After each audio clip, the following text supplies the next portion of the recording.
Ethan Ward was under the control panel of the 31st floor conference room when the door opened. Diana Mercer walked in mid-sentence. She stopped, looked at the man pulling himself out from under the table, screwdriver in hand, dust on both knees. She turned to her assistant. Who approved this man being in here? Basement. Until we're finished. Someone laughed. Ethan closed his case and walked out. At the exit panel, 4 keys. Without looking, the projection screen lit up. Error. Gone. First slide. Perfectly centered. The IT team had spent 2 hours on that. No one looked toward the door. They dismissed him before they knew what they were losing, and by the time they knew, everything had changed. Where are you watching this from? The drive home took Ethan Ward 31 minutes. He had counted it so many times the number had become reflexive, not a record, just a rhythm. Something his mind settled into the way it settled into most repetitive things. Without complaint, without ceremony, he lived in a 2-bedroom apartment on the 4th floor of a building with no elevator. He set his tool case by the front door. He washed his hands at the kitchen sink. Lily was at the table. She was 7 years old, and she had her mother's jaw, the strong, deliberate line of it, and her father's eyes, which were the kind of dark brown that looked almost black in low light, and gave the impression, even on a child, of someone paying close attention to something most people had already stopped watching. She was drawing. Not a house the way children draw houses: square body, triangle roof, 2 windows like eyes. What she was drawing was a floor plan. 4-room, load-bearing walls, marked with a double line, a margin note about window orientation, labeled with a small arrow, and the letter E for east. She had learned that from him, without being taught. She had absorbed it the way children absorb the things they grow up closest to, by proximity, by repetition, by watching hands that knew what they were doing. Bah. She looked up. You're late. 20 minutes. He pulled out the chair beside her and sat down. Did something break? Something was always broken. She accepted this the way she accepted most of his answers, as a complete sentence that did not invite a follow-up, and turned back to her drawing. He watched her correct the angle of an interior wall, with 1 clean erase and 1 clean redraw. The second line was better than the first. Did anyone say thank you today? She asked, without looking up. It was the question she asked every night.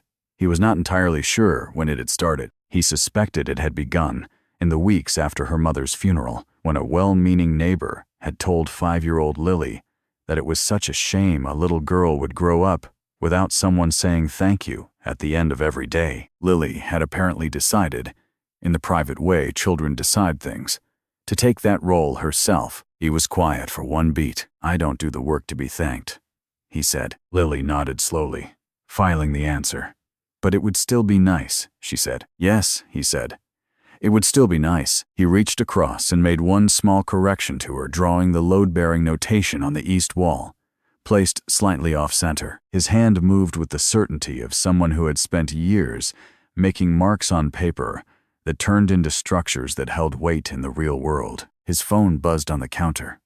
He ignored it. When he finally looked, it was a number he recognized, but had not saved. The message read, Harold wants to see you. He doesn't have much time left. Ethan read it once. He turned the phone face down and did not pick it up again. Lily fell asleep on the couch by 8:30, drawing still in her hand. He covered her with the gray blanket, the one that had been her mother's, and sat in the dark across from her for a long time, not thinking about the message, or rather, thinking about it the way a man thinks about a door he has decided not to open, aware of it constantly, deliberately not reaching for the handle. Harold Ward was his father. Ethan had not spoken to him in 4 years. Mercer Capital occupied floors 26 through 34 of a glass tower in the financial district. The lobby had been designed by someone who understood that power communicates itself before a single word is spoken, through height, through material, through the particular silence of a space engineered to absorb sound without returning it. Diana Mercer had built this in 6 years. That was the version of the story everyone knew, and it was not false. She had been 31 when she took the helm of what had been a mid-tier asset management firm, with a solid regional reputation and a board quietly terrified of change. She restructured the portfolio strategy in the first 8 months. She brought in 3 institutional clients in year 2 that doubled assets under management. By year 4, Mercer Capital was being written about in publications that did not write about regional firms. By year 6, she was being photographed for covers. She had done the work.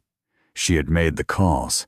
She had sat in rooms where she was the youngest person present, and sometimes the only woman, and never once let either of those facts become a sentence she finished out loud. What she did not know, what she had never been given reason to suspect, was that in the 12 months before her appointment, a man named Harold Ward had made 7 phone calls on her behalf to people whose names she had never heard. He had corrected misrepresentations placed in her path by a predecessor who felt threatened, cleared a road that had been deliberately narrowed by people who preferred a different outcome. Harold had read her work, her actual work, not the work her supervisor had presented to the board under his own name, and he had determined that someone had tampered with what lay ahead of her. He had cleared the tampering. He had never told her. He had not considered it his place. Now, in the glass-walled conference room on the 31st floor, Diana sat across from her CFO, Richard Cole, reviewing the final projections for the Axiom Systems acquisition, the deal that would move Mercer Capital from a respected name to an institution of a different order entirely. Richard was 51 and had been with the firm for 9 years. He had a talent for presenting numbers in a way that made them feel more settled than they were, not through dishonesty exactly, but through emphasis, through which figures appeared largest on the slide and which became footnotes. Diana reviewed the slides. Everything looked clean. Signing is in 48 hours, Richard said. I know when signing is, Diana said without looking up. She initialed the page. On his way out, Richard paused at the elevator and sent a text from a phone he kept in his inside jacket pocket, a number not registered in any firm directory that read, "Still on track. 2 more weeks, and the Q3 gap is gone entirely." 3 floors below, in a maintenance corridor behind the mechanical core, Ethan Ward was replacing a worn coupling at a ventilation junction. He worked without music, without anything in his ears. He worked with the entirety of his attention directed at whatever was in front of him. And the rest of the building, its people, its transactions, its carefully arranged hierarchies, existed as a fact he was aware of, but had, for the duration of the task, set aside. He could not have known what the numbers upstairs contained.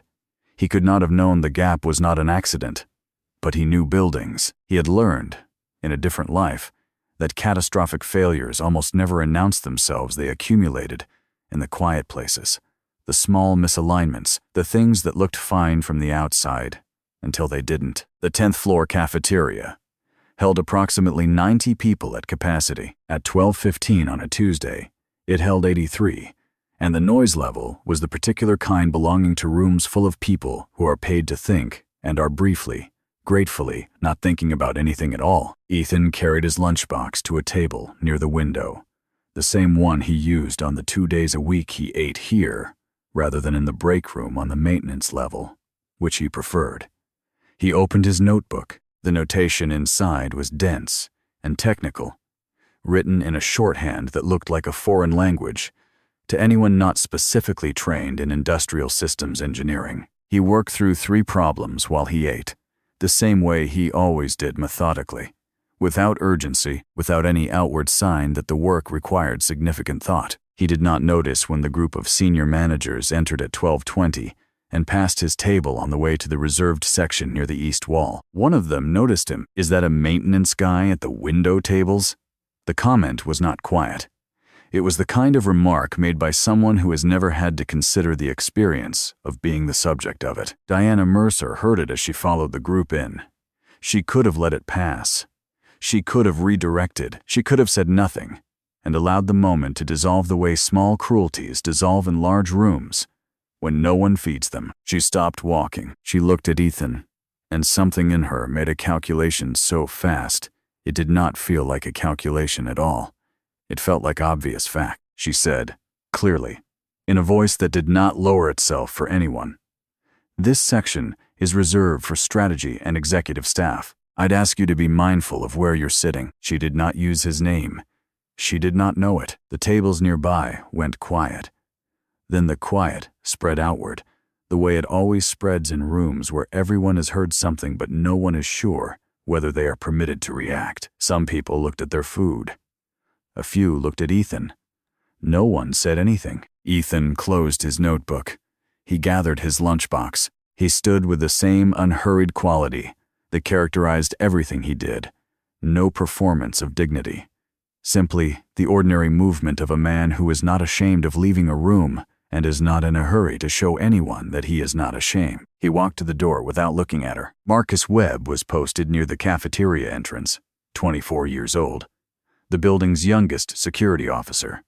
He was watching out of professional habit, not expectation. When Ethan passed, Marcus saw the top half of the open notebook page before the cover closed. Columns of dense technical notation, a systems diagram drawn with the clean precision of someone who did this, not occasionally, but constantly. And in the lower corner, a string of alphanumeric identifiers that Marcus recognized from the building's mechanical infrastructure documentation. Identifiers he had seen once, briefly, during his onboarding orientation, presented to him as proprietary and high complexity, the kind of notation, he had been told, that only the original senior design engineers fully understood. He watched the door close behind Ethan. He stood there for a moment. Then he returned to his station and did not mention it to anyone, but he did not stop thinking about it either. The server backup system on the 28th floor failed on a Wednesday morning at 10:47, not catastrophically, not in the manner that triggers alarms and emergency protocols. It failed in the quiet way that technically complex systems sometimes fail, a thermal anomaly in cooling sensor array 3 that caused the primary temperature management relay to receive incorrect readings, which caused that relay to reduce cooling to a rack that did not need it, which caused the rack to run warm, which triggered a cascade of protective shutdowns that left a significant portion of the backup data infrastructure in a suspended state. The IT team was on it within 12 minutes. By 12:30, they had ruled out 3 hypotheses and added 2 more to the eliminated list. By 1:15, they were running a remote diagnostic that would take another 40 minutes to complete. The lead engineer, a man named Patrick, had been in IT for 6 years and had a defensive instinct about his domain that was not unusual in people who are very good at one specific thing. Ethan was replacing a junction box panel in the hallway outside the server room when he heard the diagnostic tone cycle through its loop for the 4th time. He stopped. He looked through the glass wall at the equipment racks. 4 seconds. Then he set down his panel and knocked on the door. Patrick opened it with the expression of someone who has been interrupted in the middle of something important. Cooling sensor 3 is reading the ambient temperature of the adjacent corridor through a deteriorated seal between the sensor housing and the wall cavity, Ethan said. It's not a software fault. The relay is functioning correctly. The data it's receiving is wrong. Pull the housing, and you'll see it probably deteriorated in the last 3 to 4 weeks based on the seasonal temperature differential in this section of the building. Patrick stared at him. That sensor is factory calibrated. The calibration is accurate. The physical installation seal is the problem. Patrick pulled the housing. He looked at the gap between the housing edge and the wall. He looked back at Ethan with the specific expression of someone who has just confirmed that a problem is exactly what they were told it was, and by someone who should not have been the one to tell them. The fix took 11 minutes. Marcus had been at the end of the hallway for a routine floor check.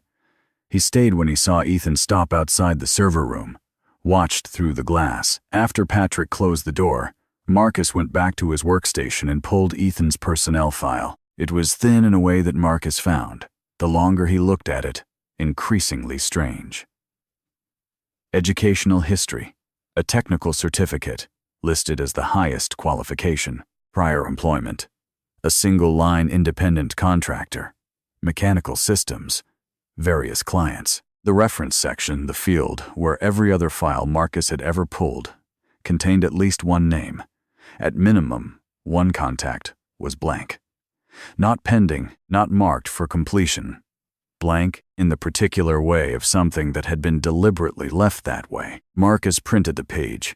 He placed it in his jacket pocket without being certain why. He had learned, in 4 years of security work, that the things a file conspicuously did not contain were sometimes more informative than the things it did. On the 33rd floor, Diana Mercer received a single-line notification that the server issue was resolved.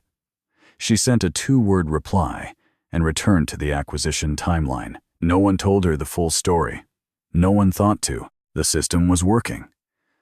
That was the part that mattered. 43 hours before the Axiom signing, the financial data system went down, not the servers, not the network infrastructure. The financial data system specifically, the proprietary platform that housed Mercer Capital's internal reporting, the audit trail for 3/4 of transactions, the compliance documentation, and every data point that would be required at the signing table in less than 2 days. It went down at 11:18 at night.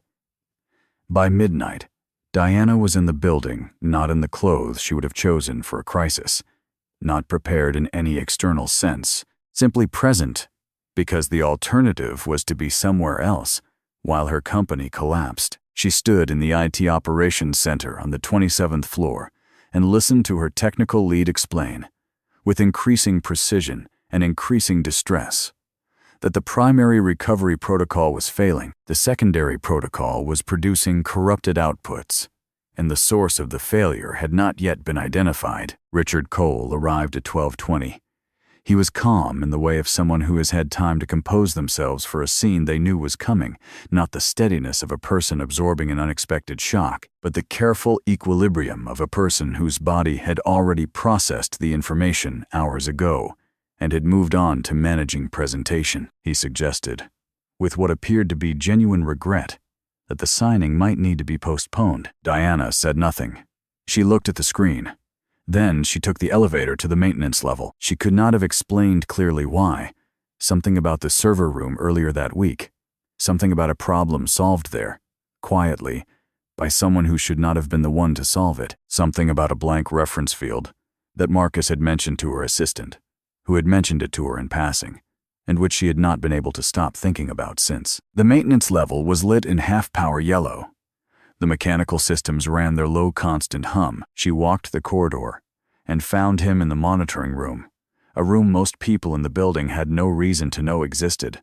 At 2 a.m, door propped, laptop open beside his notebook, the blue light of the screen catching his face, in the way that light catches a face when no one is performing for anyone. He heard her footsteps and turned his head. He did not startle. He looked at her the way someone looks at a person who has finally arrived at a place they were always going to have to arrive at. "What are you doing down here?" Diana said, looking at who did this. He said it without emphasis, the same tone he might have used to say he was replacing a junction panel or reading a temperature, reading the tone of someone describing the work in front of them. She walked into the room. On the laptop screen, the data system architecture, access logs, event timestamps, a long column of technical entries. Ethan had flagged 11 of them with red markers. They formed a pattern she could not read, but that was clearly, unmistakably, a pattern. "This is not a system failure," he said. "Every access point is deliberate. The timing is deliberate. Someone who knew this architecture built this from the inside, 11 days ago, using C-suite level credentials." Diana stood beside him and looked at the screen for a moment. "Can you recover the data?" He was quiet long enough that the quiet became its own kind of answer. "I can recover all of it," he said. "But when I do, the access logs will come back intact. You will see exactly who created this. They assumed the recovery process would overwrite the credential trail. It will not." He paused. "I need you to understand what you'll be looking at when I do, because once you see it, you cannot unsee it. And the name on those logs, you'll know it." Diana looked at him for a long moment. "Do it," she said. He worked without asking her to leave, and she stayed without asking if she should. That was its own negotiation, wordless, conducted entirely through the decision each of them made not to alter the arrangement. Diana pulled the second chair to the edge of the desk and sat at a slight angle from him, close enough to see the screen, far enough to signal that she was observing rather than directing. It was the posture of someone who has temporarily set aside the normal geometry of authority, not surrendered it, but recognized that in this specific room, at this specific hour, it did not apply. Ethan worked with a quality of focus that Diana associated, From whatever reading she had done on the subject, with people who operated at the edge of their discipline, surgeons in long procedures, pilots in critical simulation finals, people for whom distraction was simply not an available state. His attention was not effortful. It was structural. He wrote in his notebook with his left hand, while his right continued on the keyboard. He did not narrate. He did not check to see whether she was following. Occasionally he made a sound, barely a word, barely audible when he found something. At 3:20 in the morning, the data began to return, file by file, directory by directory. The compliance documentation appeared, first 3/4 of audit trails reconstructed without a single gap. Then the reporting infrastructure. Then the access log archive, which Ethan had isolated in a separate thread specifically so that it would return intact. Its timestamps and credential identifiers exactly as they had been before the failure. He had understood, from the moment he identified the pattern, that the log archive was the most important thing. He had protected it first. He set the final thread running and turned toward her. 9 minutes, he said. After that, everything you need is there. Diana looked at the progress bar on the screen. Then she looked at him. You knew this could be done. I knew the approach that created the failure, which meant I knew it could be reversed. How did you know the approach? I've seen it before, in a different context. He did not elaborate. His tone did not invite the follow-up, and she understood, without being told, that she had reached the edge of what he was going to say about that. She looked at the screen again.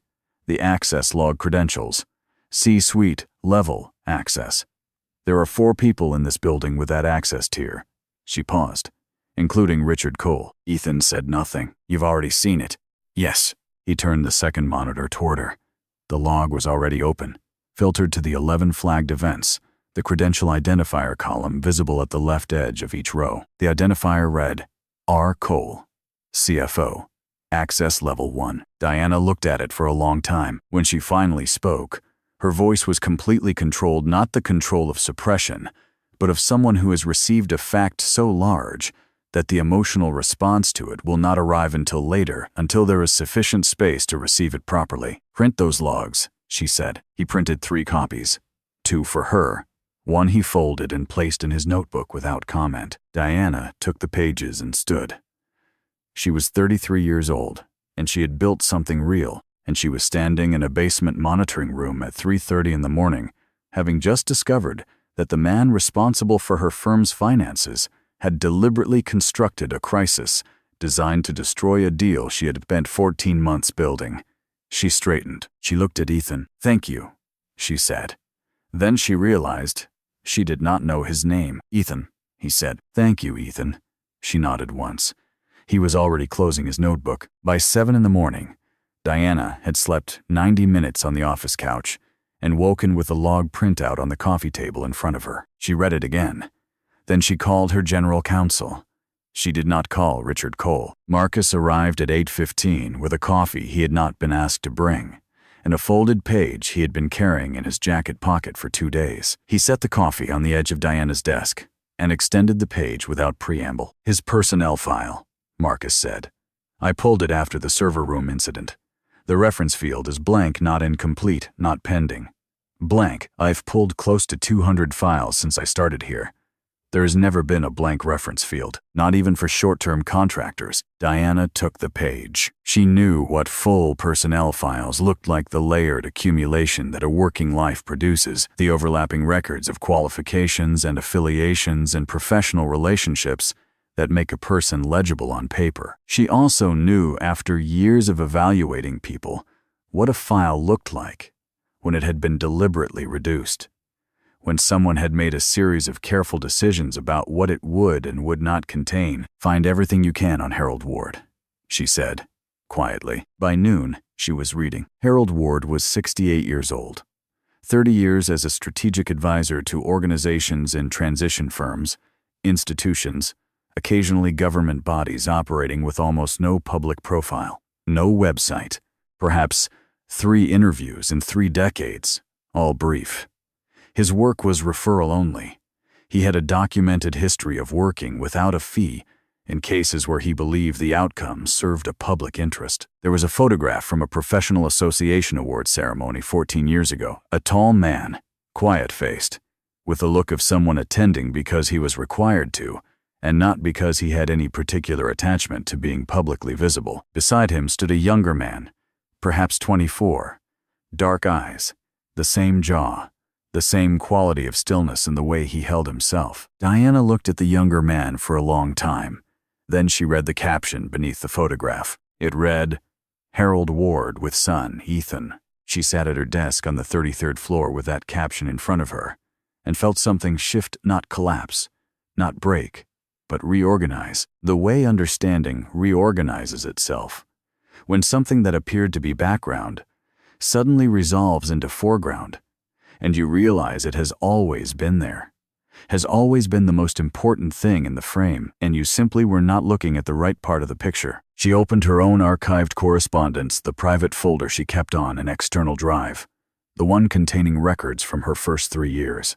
She searched the name, Ward. She found 2 things. The first was a footnote in a board meeting summary from 7 years ago, a brief reference to consulting input from H. Ward she had always assumed was a standard advisory engagement, of the kind organizations use routinely, and which rarely means anything specific. The second was an entry in her own private journal, from the months before her appointment, the months when the board vote had been uncertain, when a competing candidate had appeared, when she had gone to bed 3 nights running, without knowing which way it would go. She had written, "I don't know how it shifted.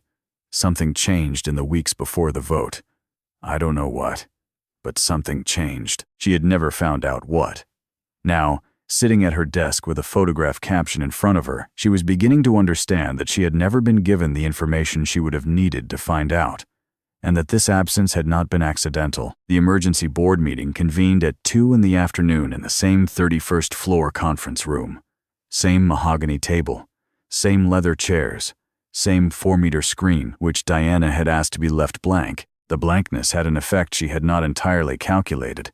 It made the room feel more serious than slides would have. Richard Cole sat 3 seats to Diana's left, his expression the careful neutral of a man who has not yet been told the specific subject of the meeting and is performing that uncertainty for an audience he can sense, has already moved past it. Diana set the log printout on the table. She did not open it. She looked at Richard. "I want to give you the opportunity," she said, "to tell me yourself." Richard looked at the pages in front of her. He looked at the faces around the table, the general counsel, 4 board members, 2 senior advisors. He took approximately 4 seconds to read the room. He understood that the room had already reached its conclusion, and he responded the way certain people respond when the evidence is irrefutable, by challenging the source rather than the substance. "Who ran this recovery?" he said. "Who had access to our core data architecture at 2 in the morning? And who authorized a recovery protocol without board notification?" His voice had shifted, still controlled, but the composure had become something harder, something that had set aside the performance of calm and picked up instead the performance of righteous concern. "You're going to take the word of a maintenance worker over the judgment of a CFO, who has managed this firm's finances for 9 years? The door at the back of the room opened. Ethan walked in. He had not been formally invited. He had concluded that the meeting was the appropriate venue for the documentation, and he had walked in. He carried a folder. He set 3 printed packets on the table, one toward Diana's end, one toward Richard's, one at the center, and stood at the far end, not claiming a seat. He looked at Richard Cole with the same expression he had worn when he was ordered out of this room on Monday morning. Absolute stillness. No performance of anger and no performance of patience. Simply the face of a person who is not afraid of the room they are standing in. "The access logs contain cryptographic signatures," Ethan said. His voice was low and even. "Those signatures are generated by the authentication system using a private key unique to each credentialed account. They cannot be spoofed from outside the system. They cannot be transferred between users without terminating the session and generating an authentication failure record, which would appear in a separate log, and does not." He looked around the table. The 11 entries on those logs carry the signature of credential set R. Cole, CFO, ACCS Level 1. That is not an interpretation. It is not a conclusion I am asking you to accept. It is a reading of data that exists independently of who presents it to you." He paused. "I don't need anyone in this room to trust me. The data does not require trust. It requires reading." The room was completely silent. Richard Cole looked at the packet in front of him. His hands, flat on the table, did not move. It was the posture of a man who has run through every remaining option and found that there are none. Diana looked at Ethan. From the head of the table, looked at him the way she had not looked at anyone in this room in 6 years of running it.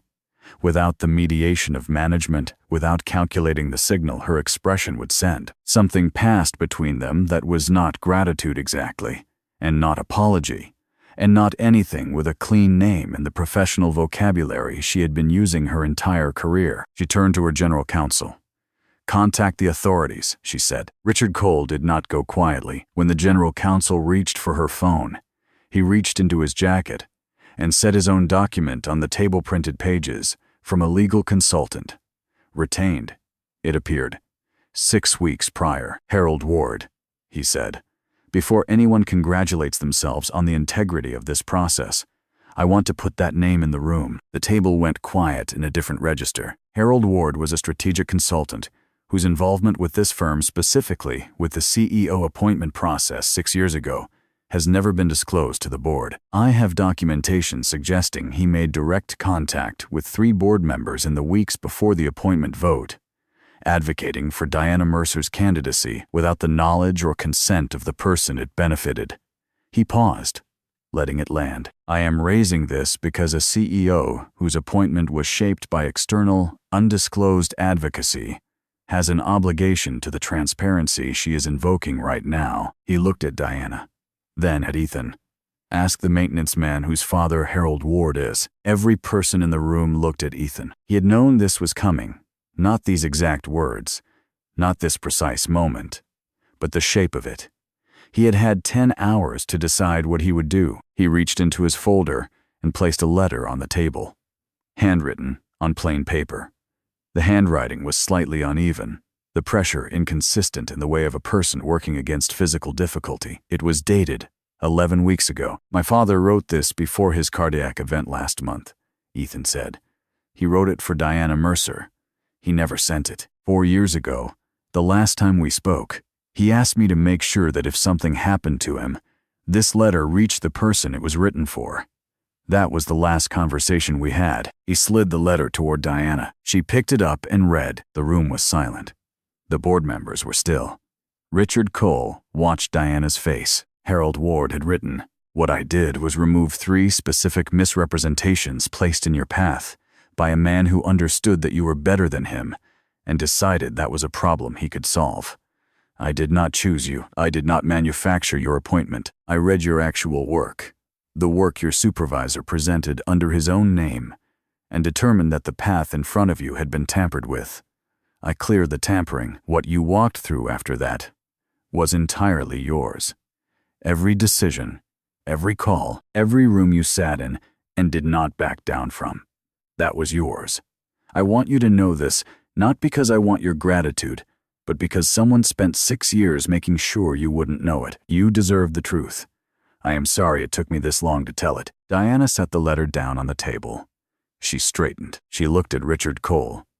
"The question of my appointment is not the question before this board today. The question before this board is whether the CFO of this firm deliberately sabotaged an acquisition deadline using his own credentialed system access. Every piece of forensic evidence in front of you answers that question. What Mr. Cole has raised is a distraction, a very deliberate one, and I will address it fully and transparently with the board in a separate session. But it does not change what happened. It does not change what those logs show." She paused. "It does not change what he did." Richard Cole looked at the table. Something had gone out of his face, all of it, the composure and the indignation together, leaving behind something that was simply tired and old and done. The general counsel made the call. The Axiom system signing proceeded the following afternoon, 41 minutes past the original deadline, under terms that remained unchanged. After the room had cleared, Diana sat alone at the long table with Harold Ward's letter.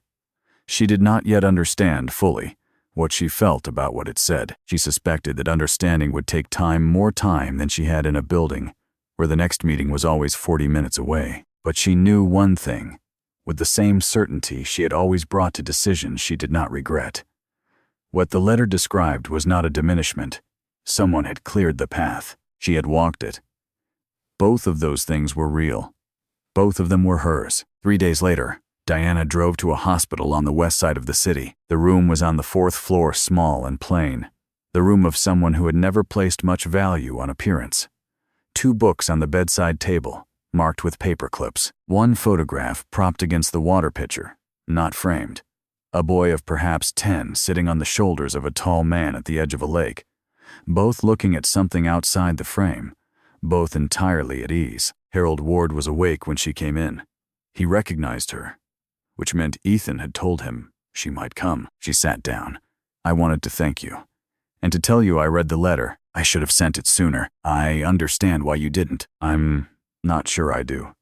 His voice was measured in the way of someone who had spent a long time choosing words for accuracy rather than effect. "I kept waiting for a moment when it wouldn't be misread, when you wouldn't feel that what you'd built was less than it was, and you ran out of time," Diana said. "Yes.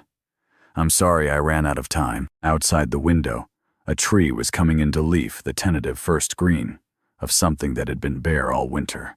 Diana looked at it for a moment. "Your son saved my company," she said. "He also spent 2 days being treated as though he didn't belong in the building." She said it without softening it. "I'd like to understand who he was before." Harold looked at the photograph. "The best engineer I have ever watched work. After his wife died, he needed something finite, something he could control fully, without being responsible for more than the task in front of him." A pause. I disagreed. We argued. "That's why he stopped speaking to me. I kept trying to pull him back before he was ready." "Is he ready now?" she asked. Harold was quiet for a long moment. Then the corner of his mouth moved, barely. "That," he said, "is a question for him." That evening she went to Ethan's apartment without calling first. Lily opened the door. "Are you from Ba's work?" "I am. But I came to talk about something else." Lily stepped back. The apartment was particular and clean, everything placed with consideration. The walls bare, except for one drawing near the window. A floor plan, east-facing windows, doubled load-bearing lines. A note that read, "Morning light comes in here." Ethan came out of the kitchen. He saw her and stopped. Something moved through his face that the building had never shown her. "I'm not here to offer you a title," Diana said. "I just want to know what you actually want." From the other room, "Ba, the one with the windows?" "The one with the windows." He turned back. "I want to build something," he said. "Something that holds." "So do I," she said. Lily came back with the floor plan. She held it up. "Ba always knows where to put the windows." Diana looked at the drawing, then at Ethan without assessment, without management, without anything between her and what she was actually seeing. "So I've noticed," she said.